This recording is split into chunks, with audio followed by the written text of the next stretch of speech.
ವಿಪಕ್ಷ ನಾಯಕರುಗಳ ಸಭೆ ಕರೆದಿದ್ದಾರೆ. ಮತ್ತೊಂದು ಕಡೆ ರಾಹುಲ್ ಗಾಂಧಿ ಎರಡೂ ಸದನಗಳ ಸಂಸದರ ಸಭೆಯನ್ನ ಕರೆದಿದ್ದಾರೆ ರಾಹುಲ್ ಗಾಂಧಿ. ಈ ಮುಖ್ಯವಾಗಿ ಮತ್ತೊಂದು ಕಡೆ ವಿಪಕ್ಷಗಳ ಕಡೆಯಿಂದನೂ ಕೂಡ ಧರ್ಮೇಂದ್ರ ಪ್ರಧಾನ್ ಅವರ ರಾಜೀನಾಮೆಗೆ ಒತ್ತಡ ಹೆಚ್ಚಾಗ್ತಾ ಇದೆ. ಆಮೇಲೆ ವಿಪಕ್ಷಗಳಿಗೆ ಇದು ಅತಿ ಮುಖ್ಯ ಕೂಡ ಈಗ ಅವ್ರು ಮಾಡುವಂತ ಹೋರಾಟ. ಯಾಕಂದ್ರೆ ಈ ಸ್ಟೂಡೆಂಟ್ಸ್ ಹೋರಾಟದ ಮುಂದೆ ವಿಪಕ್ಷಗಳೆಲ್ಲ ಮಂಕಾಗಿ ಹೋಗ್ಬಿಟ್ಟಿದಾವೆ ಈಗ. ಆ ಕಾರಣಕ್ಕಾಗಿನೇ ಏನೋ ರಾಹುಲ್ ಗಾಂಧಿ ಅವರು ಮೊನ್ನೆ ಪ್ರಧಾನಿ ನಿವಾಸದ ಮುಂದೆನೆ ಹೋಗಿ ಕೂತು ದೊಡ್ಡ ಹೈಡ್ರಾಮಾ ಎಲ್ಲ ನೀವು ನೋಡಿದ್ದೀರಾ. ಅದನ್ನು ಮುಂದುವರಿಸ್ಬೇಕಲ್ಲ ಈಗ. ಬಟ್ ಈಗ ರಾಹುಲ್ ಗಾಂಧಿ ಕರೆಯುವಂಥ ಸಭೆಗೆ ಉಳಿದಂಥ ಪಕ್ಷಗಳು ಎಷ್ಟು ಕಿಮ್ಮತ್ ಕೊಡ್ತಾರೆ ಅದಿರುಗಿರುವಂಥ ಪ್ರಶ್ನೆ. DMK ನೋಡಿದ್ರೆ ಅವರು ಒಂದು ಕಾಲು ಹೊರಗಿಟ್ಟಂಥ ರೀತಿಯಾಗಿ ಕಂಡು ಬರ್ತಾ ಇದೆ. ಆಪ್ ನೋಡಿದ್ರೆ ಕಾಂಗ್ರೆಸ್ಸೇ BJPಯ ಬಿ ಟೀಮ್ ಅಂತ ಹೇಳ್ಕೊಂಡು ಓಡಾಡ್ತಾ ಇದೆ. TMC ಏನಂದ್ರೆ ಈಗ ಅನಿವಾರ್ಯ ಆಗಿದೆ, ಬಂದು ಕೂತಿದ್ದಾರೆ.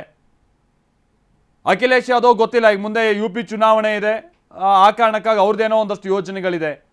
ಹಾಗಾಗಿ ತಮ್ಮ ಆಮೇಲೆ NCPನೂ ಕೂಡ ನೀವು ನೋಡ್ತಾ ಇದ್ದೀರಾ ಏನಾಗ್ತಾ ಇದೆ ಅಂತ ಹೇಳ್ಕೊಂಡು. ಶರದ್ ಪವಾರ್ ಅವರು ಮೇಲಿನ ಮೇಲೆ ಮೋದಿ ಅವ್ರ ಜೊತೆಗೆ ಬಹಳ ಬಾಂಧವ್ಯ ಹೆಚ್ಚಾಗ್ತಾ ಇರುವಂಥ ರೀತಿಯಾಗಿ ಕಂಡು ಬರ್ತಾ ಇದೆ.